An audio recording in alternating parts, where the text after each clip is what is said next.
Bonjour à tous, bienvenue Pierre-Luc Bordelot, cofondateur de Team Factory. Merci d'être parmi nous. Ça fait super plaisir. Très heureuse de discuter avec toi parce qu'on s'était parlé au téléphone, on s'était pas réellement vu en vrai. C'était Non, c'est vrai. hyper intéressant notre conversation. Ton parcours, il est très, très atypique. Tu as été décrocheur au départ pour enseigner par la suite.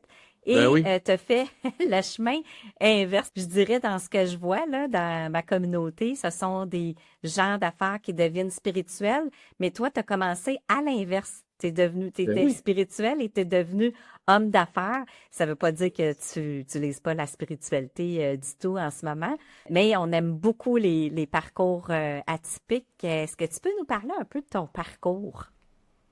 Ben certainement. Écoute, j'ai un parcours, je viens pas d'un milieu riche, là, un milieu moyen. Même, je te dirais même, je vais être honnête, un milieu pauvre, là, parce que ma mère était sur l'aide sociale, officiellement.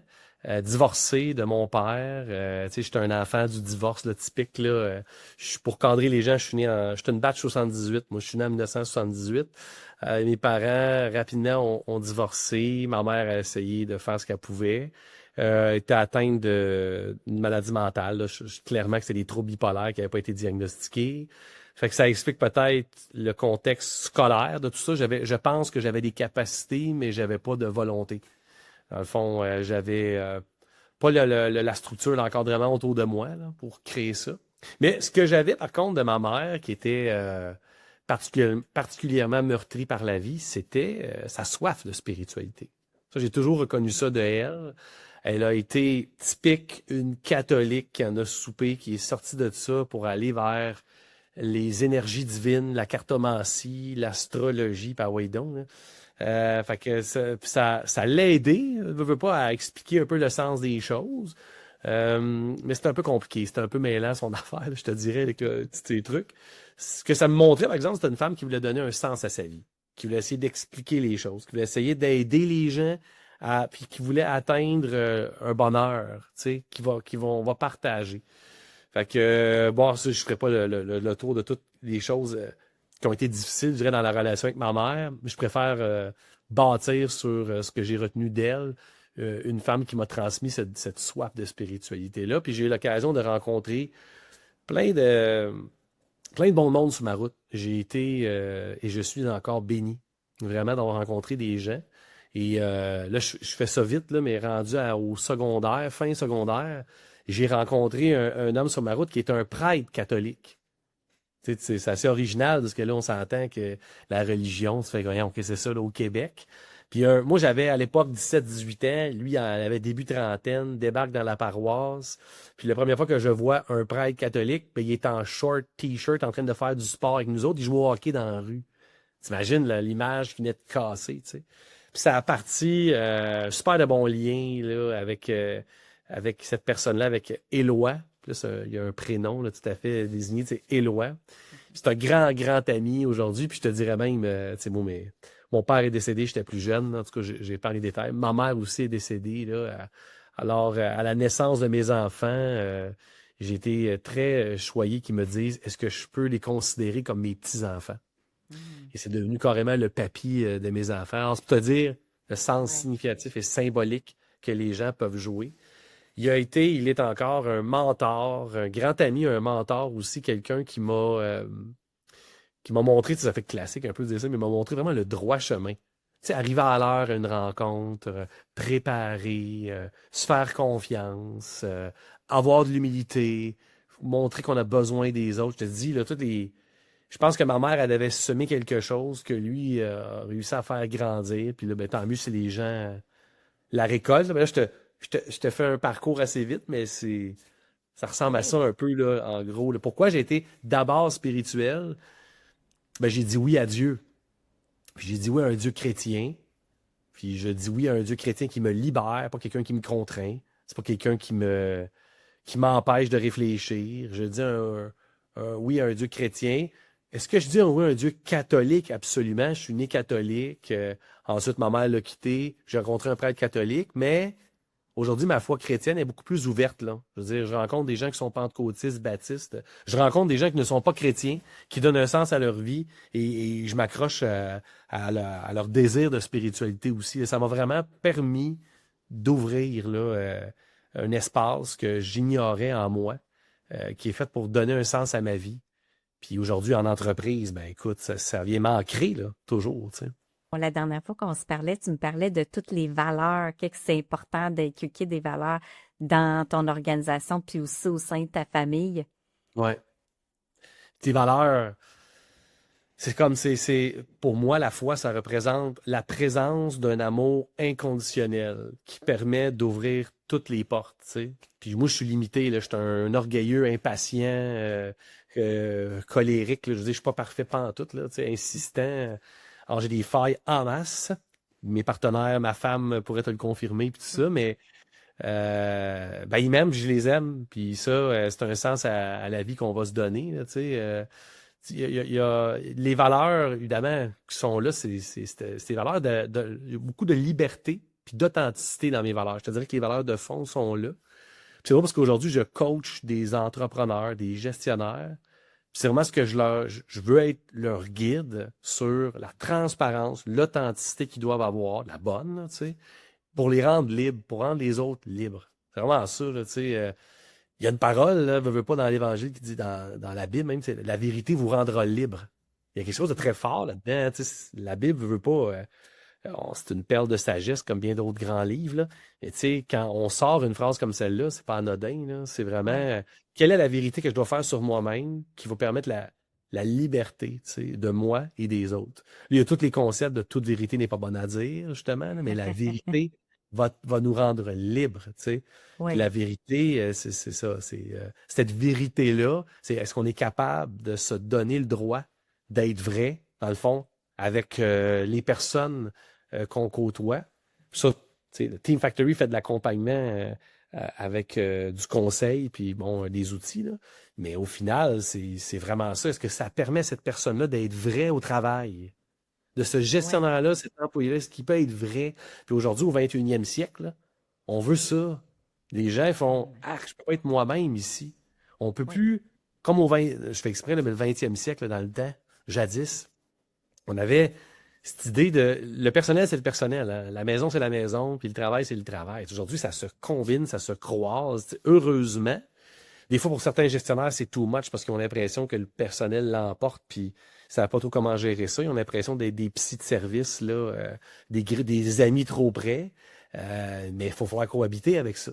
Fait que là, oui. ce vrai-là, moi, en tout cas, je peux te confirmer avec Martin, Sophie, mes partenaires, avec ma femme Claudine, avec mon grand ami Éloi, là, je nomme juste eux autres, là. Ah oui, je veux être vrai. Je veux être vrai avec eux, là, vrai avec moi, vrai avec eux pour pas se faire avoir à un moment donné puis dire ah, j'aurais dû prendre le temps. Ils méritent ça. Je trouve qu'on mérite ça. Oui. Oui, puis il y a beaucoup d'ego là, dans les organisations parce que, tu sais, on veut pas montrer notre vulnérabilité, on veut être tout le temps ça coche. Tu sais, on se met beaucoup de pression, puis je pense que le plus gros ennemi qu'on peut avoir, c'est nous-mêmes, tu sais, de se Mm. briser à l'intérieur pour se faire confiance à la valeur qu'on a, avec qui Ouais. on est là réellement, là. Puis tu sais, Puis, être vrai, je pense à mon mot. Ça veut pas dire que ce que je dis, c'est vrai. Mais moi, je veux être vrai. C'est oui, ça, il y a une nuance quand même à apporter. Là. Tu sais, oui, des fois, je dis quelque chose à mon partenaire, quelque chose à mon associé, m'a donné.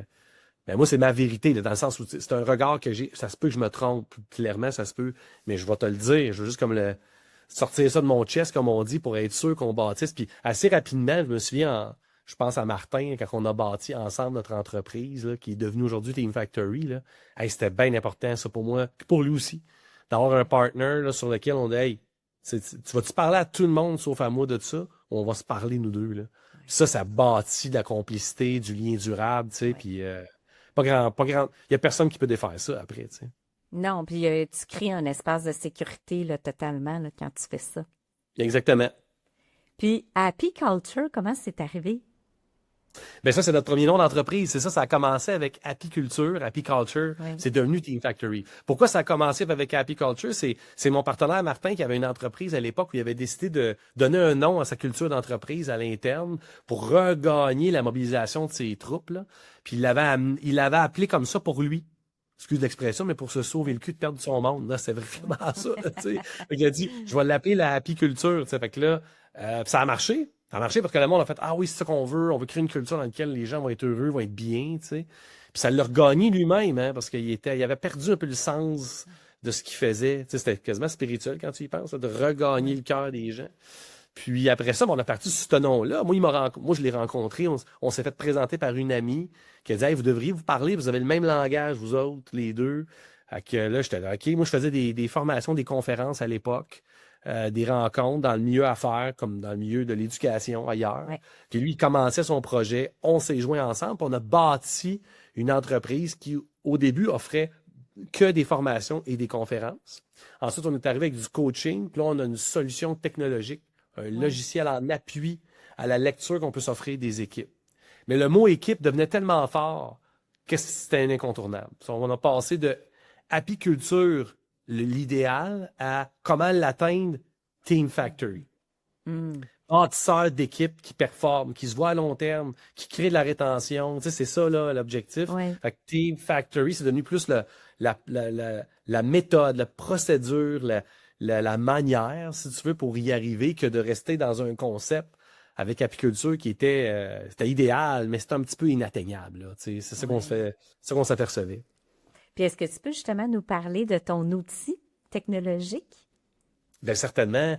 En fait, c'est carrément un logiciel RH dans lequel on enregistre l'ensemble des employés d'une organisation qui sont reliés à leur gestionnaire et dans lequel le gestionnaire reçoit des accès. Fait que notre logiciel, c'est un système RH, c'est un SIRH qui appelle, un système d'information des ressources humaines, mais pas seulement fait pour les gens en ressources humaines. Beaucoup plus fait, pas beaucoup plus, mais autant sinon plus fait pour chacun des gestionnaires pour qu'ils puissent gérer la performance de son équipe. Fait qu'on a un outil qui est vraiment fait pour ça. Chaque gestionnaire reçoit la liste de son équipe, puis il peut prendre le temps de les évaluer.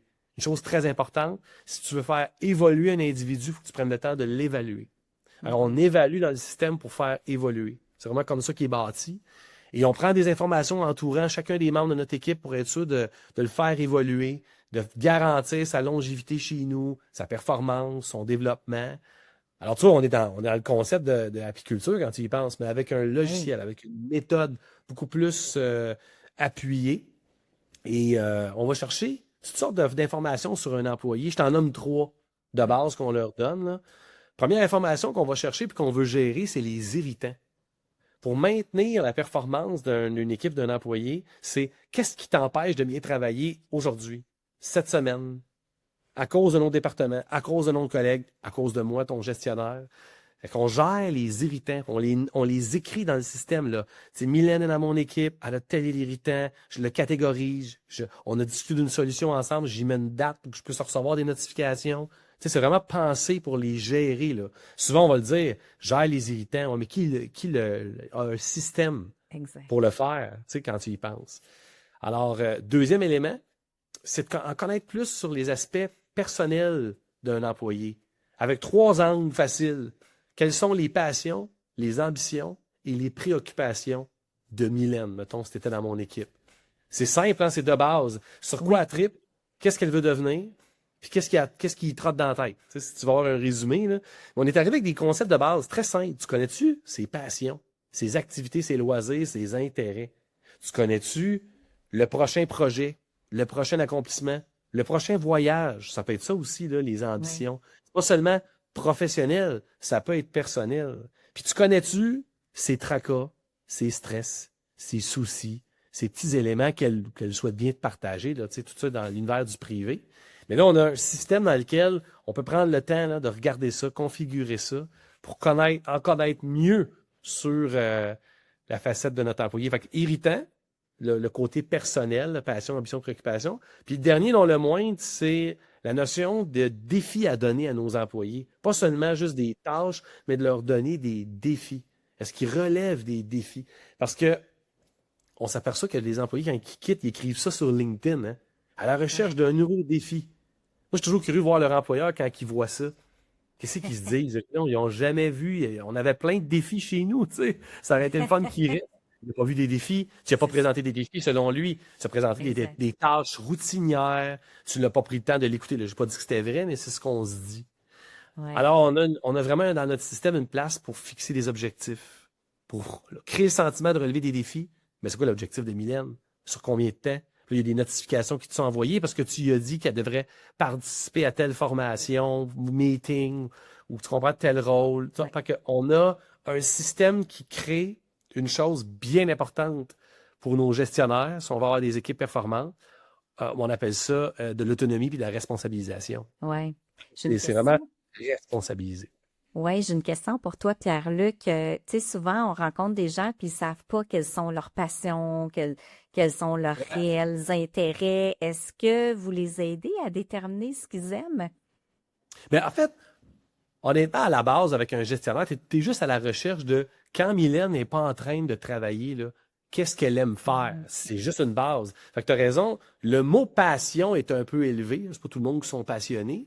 L'objectif, c'est pas de demander quels sont tes rêves. Ça, c'est un Ouais. petit peu too much. Mais passion, activité, loisir, intérêt, quand tu n'es pas en train de travailler, qu'est-ce que tu aimes faire? Ça, là, allons-y à la base. Mais Ouais. c'est bon, ce que tu rajoutes, c'est que quand tu poses cette question-là, c'est comme si la personne fait, ben là, j'ai rêvé un jour, j'ai pensé peut-être un jour. Là, ah ouais? Fait que, tu sais, si je peux être un plus qu'un gestionnaire, si je peux être quelqu'un qui te ravive la flamme Ouais. de tes passions, là, ça serait quand même nice. Puis les gens qu'on se rappelle au travail comme ailleurs, ben c'est du monde de même. Du monde qu'on a eu sur notre passage, puis on fait comme, boy, lui, là, ou elle, quand je la Ouais. rencontre, là, elle anime quelque chose, elle réveille quelque chose en moi. Puis ça, tu vois, c'est une phrase, ça me fait penser à une phrase d'une spirituelle en action que j'ai beaucoup aimée, qui, écoute, est tellement connue, c'est Mère Teresa. Là. Tu te souviens de Mère Teresa? On a parlé. Bon, je sais pas, je suis pas en train de dire que toute sa vie elle est parfaite, là, mais je sais que c'était une femme qui se donnait dans des orphelinats à Calcutta, en Inde, là, puis il n'y a personne qui voulait se ramasser là à cause des maladies puis de la pauvreté. Elle était là pendant de nombreuses années, tu sais. C'était une femme droite, là. C'était une femme là, qui était assez même intense, là, il paraît, là, dans ce qu'on lit sa biographie. Ouais, ouais. Mais elle disait une phrase. Elle disait ne quittez jamais une personne sans l'avoir rendue plus heureuse qu'elle ne l'était. Mhm. Hey, c'est drôle, mais ça, moi, ça m'anime.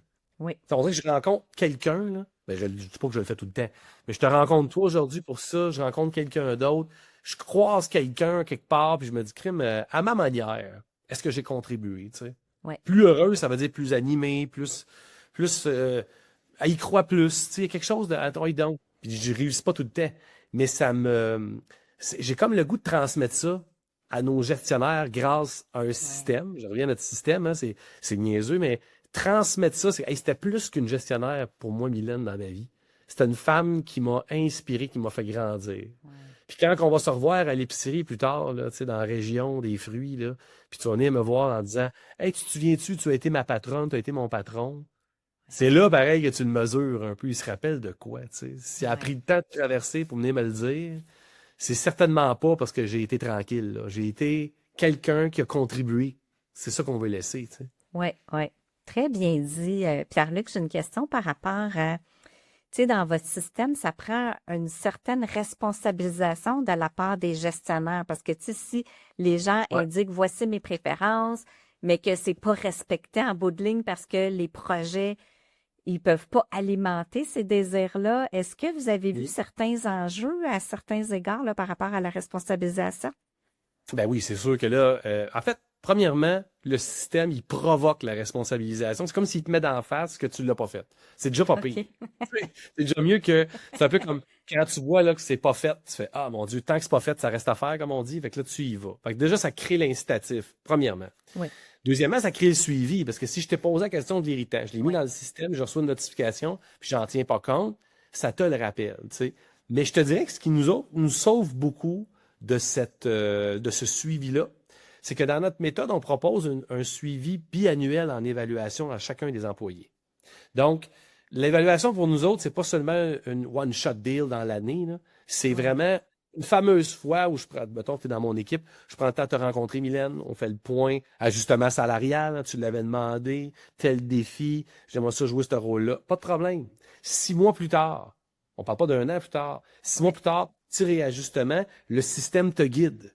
Est-ce que tu veux faire un rafraîchissement des irritants, des objectifs, passion, ambition, préoccupation de Mylène? Soit ça force notre joueur, notre manager, notre gestionnaire à aller chercher, dans le fond, les informations requises pour créer l'incitatif, créer le suivi. Tu sais. Ouais, hyper intéressant. Tu sais, moi, j'y crois quand tu parles de ça. C'est sûr que je suis une personne qui prône beaucoup, beaucoup la motivation, le bonheur au travail. Et parlant justement de bonheur, j'imagine que toi, la spiritualité, ça prend une bonne partie de ta vie là, au niveau professionnel. Comment est-ce que tu fais pour l'appliquer, pour t'assurer aussi que ça t'attire l'abondance, les résultats, la performance? Tu sais, comment tu fais pour allier les deux côtés? Ben là, j'ai mes petits rituels à moi qui sont là. Je t'avoue que j'aimerais ça être beaucoup plus pratiquant de ma spiritualité que je le suis présentement. Mais bon, ça, j'imagine que, en tout cas, si quelqu'un qui est satisfait de ça, présentez-le moi, comment il fait, là. Mais moi, j'ai un rituel, par contre, c'est qu'à tous les soirs, tous les matins, je prends le temps d'avoir une prière. Il n'y a jamais un soir où que je ferme les yeux sans remercier Dieu d'avoir contribué à ma journée, me donner la chance d'avoir de l'impact. Là, je pense à des gens. J'ai rencontré des gens aujourd'hui. Là, je pense à ça, je pense à eux, je pense à comment ils sont, tu sais, puis ils m'ont livré des choses, des fois, qui sont pas toujours évidentes, d'autres que c'est wow. Fait que là, je les porte dans ma prière du soir pour la déposer. Il y a quelque chose dans la nuit, hein, on Oui. l'offre. Il y a quelque chose de comme nous autres, on s'abandonne. Je trouve qu'il y a quelque chose de très fort. Puis le matin, il y a un rituel aussi, une espèce de tonique de sens que je prends le temps de vivre pour. Moi, me lever le matin, c'est pas un fardeau. C'est même que là, des fois, le cadran a sonné, puis genre une bonne nuit de sommeil, c'est important, mais il y a quelque chose de bon. Je rends grâce. En fait, je pense que le vrai terme pour ça, c'est de rendre grâce. Moi, je suis vraiment choyé d'être ce que je suis, là, mais d'avoir les gens qui m'entourent. J'aurais jamais été ce que je suis, je les avais pas eus, tu sais. Alors, je rends grâce, tu sais. Mon père est décédé, malheureusement, du cancer à l'âge de 46 ans. Il y a de ça déjà longtemps. Moi, je vais avoir 48 ans, tu sais. J'ai déjà bientôt 2 ans de plus que lui, tu sais. Alors, j'y pense, hein, tu sais. La mort donne du sens à la vie, tu sais. Dans le fond, c'est ça l'objectif, là. Je pense. Et puis, ouais, je pense à ma mère qui n'a pas pu réaliser tout ce qu'elle aurait voulu. Puis moi, j'ai une femme, j'ai 2 enfants. Tu sais, personnellement, je me sens bien. Il y a vraiment comme une grâce là-dedans incroyable. Je suis en bonne forme, tu sais, physique. Alors, tu sais, il y a quelque chose là-dedans de très important. Une chose que je fais aussi, de plus en plus, c'est quand, tu sais, ma job, c'est quand même de présenter des contenus des fois. Ma job, ça se transforme un peu comme je le fais là depuis tantôt, de parler pas mal plus que d'écouter, tu sais. Puis, je trouve que ma foi m'emmène à tendre l'oreille plus qu'ouvrir la bouche. Fait qu'on dirait que quand je parle, puis on dirait que je me dis tout le temps, tu sais, c'est le petit syndrome, pas de l'imposteur, mais du gars qui dit, hey, ils ont payé pour ça, je vais leur en donner. Hein. Fait que là, je les remplis, là, tu sais. Puis au final, ma foi, on dirait qu'elle m'emmène quand même à m'apaiser, à prendre le temps de poser plus de questions pour être en mode écoute. Tu sais. Ça aussi, Ouais. pendant que je sais pas qu'est-ce que vous faites comme travail, mais des fois, on dirait que ça nous joue des tours, le travail. Ouais. Est-ce qu'on voudrait faire ça? Je trouve que c'est un de mes rituels aussi que j'ai beaucoup plus, là, que j'essaie d'avoir. Là, j'ai vraiment encore de la misère avec. Là. C'est un trait que j'ai, puis que ça fait partie de notre métier, tu sais, que de Ouais. prendre la parole. Et Oui. là, je me dis, prends la parole pour mieux la redonner. Fait que c'est ça, Oui. l'objectif. Oui. Donc, ce que j'entends, Pierre-Luc, gratitude, l'écoute. Puis, tu sais, quand tu arrives là, dans un meeting, là, que rien ne va plus, as-tu des stratégies ou des techniques pour revenir à toi rapidement? En fait, il y en a une, moi, que j'aime beaucoup, de plus en plus, avec la sagesse, c'est, je me dis, premièrement, arrête de prendre les choses personnelles. Prends-les professionnelles. Tu sais, c'est facile à dire, là. Mais je pense qu'on prend beaucoup trop les choses personnelles. Tu sais, je m'occupe de ça, fait que c'est de ma faute. Si c'est de ma faute, je réagis. Si je réagis, ben, j'offre pas les bonnes réponses requises, tu sais. Fait qu'arrête de prendre les choses personnelles, prends-les professionnelles. Puis une phrase que j'ai de plus en plus, c'est, je vais dormir là-dessus. Mm. Tu sais, dans le sens où on a besoin de le régler là. Ah bon, moi, qu'il y a une urgence, évidemment, là. Mais des fois, on dirait qu'on veut. Moi, je veux trop régler les affaires. Tout ça, je suis bâti comme ça. Puis je fais des fois, là, il faut juste attends un peu avec du recul, là, ça se dépose, puis on l'a un peu plus, ça. Alors, ouais, je pense que comme entrepreneur, comme gars qui veut développer avec d'autres, des fois, on se retrouve dans des impasses, c'est plus difficile, c'est coincé. Puis là, j'ai pas la réponse là, je vais forcer les affaires. Arrête de le prendre personnel, puis tu peux-tu dormir là-dessus, tu sais?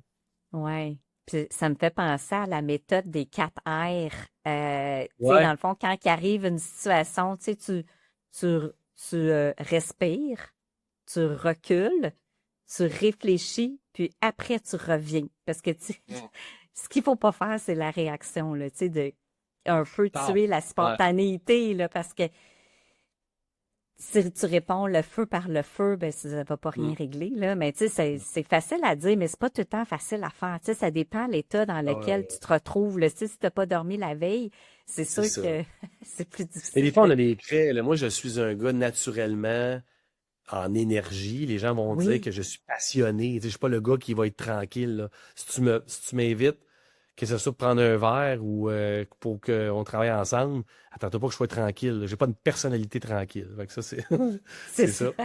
Et ensuite, c'est parce que c'est ça, faut que je calibre. C'est comme Oui, un gars m'avait dit, à un moment donné, tu sais, Pierre-Luc, faut que tu apprennes à enlever une bûche. Faut que oui. j'en rajouter tout le temps, là, tu sais. Fait que c'est ça. Apprendre à enlever une bûche, là, des fois, là, c'est pas grave là, si le feu n'est pas ardent tout le temps. Là, tu sais. Ouais, ouais, c'est drôle parce que quand je coach des gens, tu sais, souvent je coach des intenses. Puis là, ils me disent, ben là, moi, je veux pas diminuer mon intensité parce que j'ai de la belle énergie. Puis là, moi, je parle, toi, tu parles de la bûche, moi, je parle du dimmer.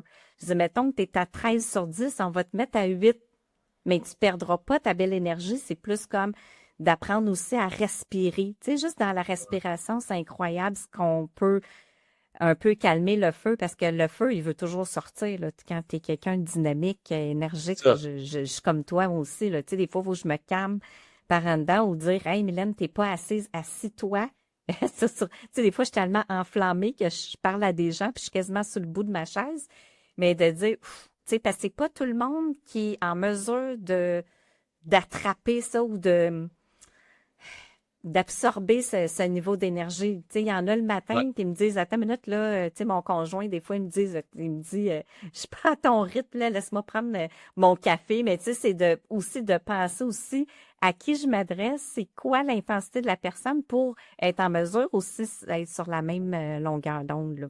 Ouais, c'est ça. C'est dans le fond, faut être prudent avec on a une belle dose d'énergie qu'on doit canaliser Ouais. de nos côtés, là, mais c'est intéressant ce qu'on se dit là parce que je veux pas. L'affaire que le monde retienne, c'est la charge émotive plus que le Oui. message. C'est ça aussi que moi, je coach de temps en temps. Des fois, je coach du monde. Ils disent, j'y ai dit. Je fais, ouais, tu y as dit, mais ce qui a passé, c'est pas le message. Pourtant, est vraiment pertinent. C'est Exact. t'avais l'air, mais vraiment en colère. Ou même à la limite, quand t'es trop excité, trop joyeux, on dirait qu'on fait comme, pas sûr que c'est mieux, là, tu sais, nécessairement. Fait que, Non.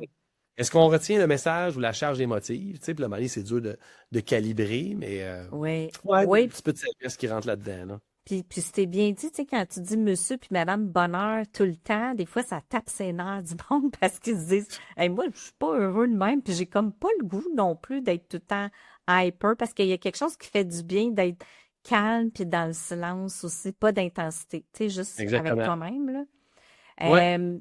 Pierre-Luc, c'est quoi ta mission dans la vie? Hmm. Faire grandir des humains. Wow. Je sais pas si c'est trop large, là, mais en tout cas, moi, j'ai toujours. Est-ce que mes talents, est-ce que ma drive, là, puis même, oui, des fois, mon trop, on vient d'en parler, là, trop de charge émotive, trop d'intensité, mais tu sais, au final, je veux faire grandir des humains, faire en sorte que ces gens-là se sentent mieux qu'ils ne l'étaient, tu sais, puis tout ça. Ouais. Tu sais, je vais te parler de notre mission, notre objectif, tiens, chez Team Oui. Factory. Notre objectif chez Team Factory est très simple. On veut, euh, on veut impacter 1 million d'employés en responsabilisant 100 000 gestionnaires d'ici 3 ans. Fait que au-delà d'un chiffre, c'est des humains. Oui. Tu as compris un peu le ratio d'1 sur 10 à Oui. peu près, là? Sur 1 million d'employés, on veut impacter ces gens-là. Tu sais, quelqu'un qui se rend au travail puis qui fait wow, je suis bien ici, on me permet d'être moi-même, de me faire grandir. On est à mon écoute, mais en même temps, on me réaligne pareil. Mon patron, il me réaligne, puis il le fait bien. Tu sais, cette belle expérience de travail-là, elle est pas partagée partout, là, Mylène, là. C'est dur. Ouais. Puis là, j'ai beaucoup d'empathie, pas seulement pour les employés, mais les gestionnaires, là. C'est pas Oui. évident de gérer aujourd'hui. C'est plus difficile Non. de gérer aujourd'hui, Oui. un peu plus que ce que c'était. Parce qu'il y a beaucoup de gens qui sont plus exigeants, forcément. On se dit, hey, c'est fini là, la dictature, là, ou le moment où il n'y avait plus de job. Là, j'ai besoin de quelqu'un qui me considère. C'est quand même complexe à gérer, tu sais.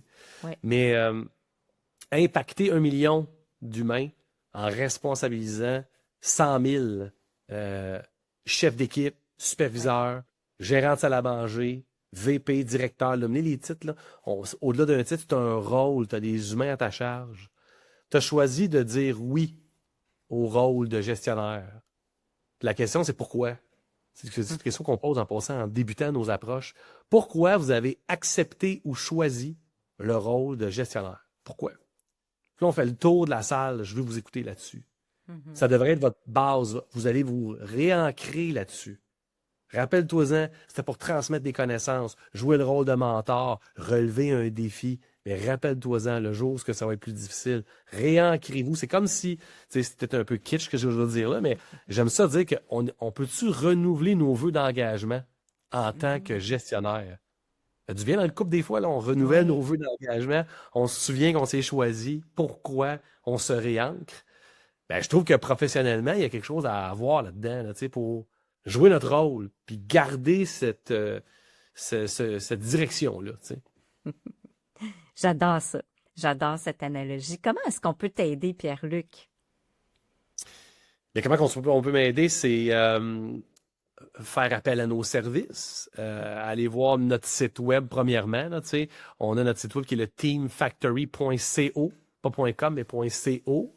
On a plein de contenu là-dedans. Allez vous informer, ceux qui veulent s'en renseigner pour avoir notre angle sur c'est quoi la gestion, tu sais, la performance des équipes, c'est quoi notre angle là-dessus.